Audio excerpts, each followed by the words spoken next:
Here's how to fix the TikTok Facebook login problem on iPhone. If you can't sign in to TikTok with your Facebook account, start by opening the Facebook app. Tap Menu, then go to Settings and Privacy, and then select Settings.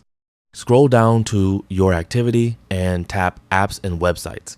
Find Apps, Websites, and Games. If it's already enabled, turn it off, confirm the change, then turn it back on. This refreshes Facebook's connection with third-party apps like TikTok. Next, open the TikTok app. Go to your profile, tap the menu icon, then select Settings and Privacy. Scroll down to free up space, then clear both the cache and downloads. After that, completely close both the Facebook and TikTok apps, then reopen TikTok and try signing in with Facebook again. If you're still having trouble, open the App Store. Tap your profile icon and install any available updates for both TikTok and Facebook.